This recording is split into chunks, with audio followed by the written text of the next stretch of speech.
आजचा वीकेंडचा वार बघितला असेल तुम्ही, फारसं असं काही नव्हतं त्यांच्याकडे दाखवायला. तर सुरुवातीला दीपक चहरचं दाखवण्यात आलं.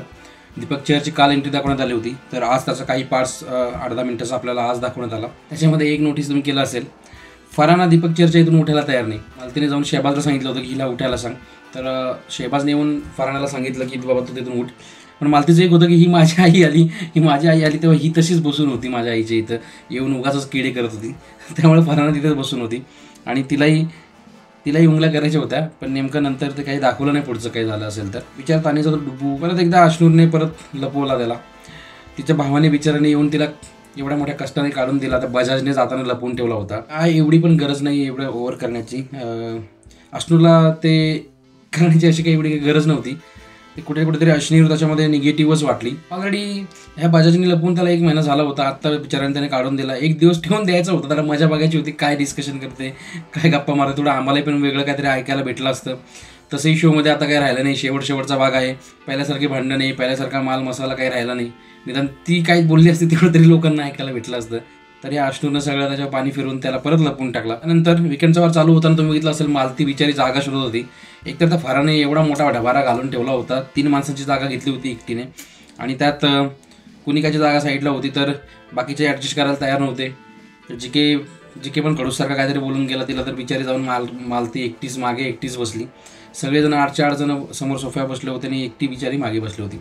एक जागा ॲडजस्ट करायला हरकत नव्हती. ऐनमीन घरामध्ये तुम्ही जण इझिली ॲडजस्ट झाले असते. 9 मध्ये 2 जण मागे बसले असते ठीक होतं, पण ती एकटी मागे बसलेली खूप वेगळं वाटत होतं ते. आणि एक प्रकारे असं, आणि त्यात ती आलेली आहे वाईल्ड कार्ड, तर असं वाटतं की कुठेतरी तुम्ही तिला काही व्यवस्थित ॲक्सेप्टच करत नाही आहात, अजूनही चांगलं नाही दिसत एक प्रकारे. नंतर कोण बनेगी कुणिका की बहू टास्क चालू होता. आता ह्या टास्कमध्ये अश्नूर तर अशी खेळत होते जसे की हिला कॅप्टन्सी टास्कच दिला आहे. तिला सगळे राऊंड जिंकायचे होते. त्यानंतर मग सलमान खान साहेब येऊन बसले अमाल मलिक आणि शहबाज बदेशावरती. आम्हाला त्यांनी बोलून दाखवलं की लास्ट वीकमध्ये तू बोलला होता, तूफान से टकराओगे तो भस्म हो जाओगे, अमाल मलिक ऐसे ही नहीं हूँ. तर अमाल मलिकला सलमान खाननी बोलून दाखवलं, तू हे म्हणतो खरं, पण तू पंगे कुणाबरोबर घेतो, वीक लोकांबरोबर पंगे घेतो. तो प्रणित मोरे, ती फरहाना भट, तो जिके यांच्याबरोबर तो जास्त करून भांडत नाही. जिके बरोबर भांडताना बघितलंय, पण प्रणित आणि फरहानाबरोबर खूप कमी भांडताना दिसलाय तो. कारण प्रणित बरोबर तो झाजूचा जे मॅटर झाला होता तेव्हा प्रणितने ह्या लोकांना सिंगल हँडेडली असा घेतला होता 3 लोकांना ना. त्यानंतर वाटेला गेलेला काही दिसला नाही हा अमाल मलिक.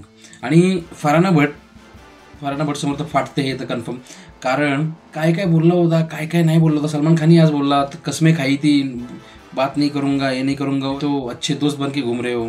ते फरहानाबद्दलचं होतं ते, की त्या दोघं बोलणार नव्हते, काही करणार नव्हते, आणि आता तर अचानक गोडी गुलाबीने वागतायत. खरं आहे ते कुठेतरी. एक साईडला तुमचं चालू होतं मेरे पापा को बोला, ही म्हणे मेरी मम्मी को बोली. अरे मग तुम्हाला लाजा नाही, काय एकत्र गप्पा मारताय, एकमेकाला घास भरवताय. एवढ्या एंडपर्यंत भांडायचंच नाही ना. एवढं जबानीला जरासं लगाम घालायचं ना आपल्या जबानीला. त्यानंतर शहबाजला आपण म्हटलं सलमान खाननी की तुमने मालती को बोला की अमाल को चिपके रहती है, अरे उससे ज़्यादा तुम चिपके रहते हो अमाल को. ते बरोबर होतं. कुठे लास्ट टाइम जे भांडण झालं होतं मालती आणि अमालचं, ते नीलम आणि या शहबाजमुळेच झालं होतं. आणि कुठेतरी अमालने मालतीला त्याला जबाबदार ठरवलं होतं. तर ते सलमान खाननी क्लिअर केलं अमालला. आणि म्हटलं की लास्ट विकेंडच्या वारला तू रोहित शेट्टीबरोबर बरोबर नाही वागलास, थोडा उद्धट वागलास. त्याच्यासमोर तू आवाज वाढवला, तू उठून उभा राहिला आणि जिकेबरोबर भांडायला लागला. आणि ॲक्च्युअली ते चुकीचं दिसलं होतं. लास्ट विकेंडच्या वारला काही भीती नसल्यासारखं, काही नसल्यासारखं आम्हाला लगेच उठून उभा राहिला आणि जिकेबरोबर भांडायला लागला. ते सलमाननी बोलून दाखवलं, ते अगदीच चांगलं केलं. एक प्रकारे आजच्या विकेंडच्या वारमध्ये मला आहे ना शहबाजला चांगलं टार्गेट केलेलं दिसलं. आणि अमालपासून कुठेतरी त्याला साईड बाय करण्याचा प्रयत्न हा दिसून आला मला, जेणेकरून टॉप 5मध्ये अमालला जाताना खूप जास्त असा त्रास होणार नाही, मित्र साईडला राहायला जाईल. त्यामुळे त्या एक प्रयत्न चुका काढताना मला दिसून आलं सलमान खान. आणि टॉप 5कडे अमाल मलिकची वाटचाल करवताना मला ते जाणवलं. कुठेतरी सलमान खाननी मालतीचं एक पिक्चर चांगला करण्याचा प्रयत्न केला होता त्याच्या बाबतीमध्ये, पण मालतीने त्याच्यावरती पूर्णपणे पाणी फिरवून टाकलं. जेवढं पण चांगल्या गोष्टी बोलल्या होत्या त्याच्यावरती अक्षरशः मालतीने ना बादलीवर नाही अख्खं ड्रम भरून पाणी ओतून टाकलं. आणि ती प्रणित बरोबर पण तिने अत्यंत घाणेरड्या पद्धतीने ती बोलताना ना हीच तिची लेवल चुकते की फरहानासारखे शब्द जरी वापरत नसले तरी त्या टोन फरहानासारखाच येतो. फरहानाची सख्खी जवळची मोठी बहीण वाटते. आणि दुसरी गोष्ट, सलमान खाननी जाणून बुजून मला कुठेतरी प्रणित मोरेचं नाव घेतल्यासारखं आज वाटलं मालतीच्या बाबतीमध्ये. कुठेतरी दोघांमध्ये त्यांच्या नात्यामध्ये दुरावा यावा, त्यांच्यामध्ये भांडणं व्हावी, अशा टाईपचं मला ते वाटलं. कारण बऱ्याच वेळा प्रणित मोरे हा मालतीबद्दल वाईट बोलताना असं नाही दिसलेला. हां, जी के अश्नूर बोलत असताना त्यांनी त्या पॉईंट्सला त्यांनी समोरून बोललेले आहे त्याचं की हे एक प्रकारे की हे मला नाही पटणार किंवा काय, पण त्याने असं दुजोरा नाही दिलेला कुठल्या गोष्टीला, असं मला तरी नाही जाणवलं आत्तापर्यंत. तर का प्रणित मोरेचं नाव घेतलं मला नाही कळलं, आणि त्यावरूनच ती प्रणित मोरेवरती चिडली. पण ते सगळ्यांसमोर न चिडता ती नंतरही डिस्कशन करून सॉर्ट आउट करू शकली असती. एकतर त्या अख्ख्या घरामध्ये तुला कोण विचारत नाही, ते एकटंच पोरगे जे तुझ्याबरोबर बोलतं, तुला समजून घेतं, तुला व्यवस्थित तुझं सांत्वन करतं, शांत करतं, आणि तू त्याबरोबरही अशी वागली, तर तुला कोण आहे का वाली त्या घरामध्ये? तर ते फरहाना आणि मालतीचं भांडण, बाबा बाबा बाबा कान बंद करून घेतले आणि थोडा रिमोट हातामध्ये घेऊन पळवला पुढं. डोकं असं भिन्न झालं ना, मी म्हटलं काय चाललं हे बाबा बाबा बाबा, दोघी इकडून ही बोलते तिकडून ती बोलते, एकाच एक सर्रास, म्हणजे कॉम्पिटिशन लागलं होतं भांड्याच्या दोघींमध्ये. आणि त्यानंतर ते तानियाचं जे वर्डिंग होतं ना अश्नूरबद्दलचं, ते अत्यंत चुकीचं वाटलं. अश्नूरचे फादर असं काही बोललेलं नाही, आणि एक फादर असा सल्ला देऊ शकत नाही की तुला कोण काय बोललं की बॉडी शेमिंगचं काढ. अरे बॉडी शेमिंगचं का कोण मुद्दा पुढे काढेल? स्वतःहून आपलीच आपण मारून घ्यायची का?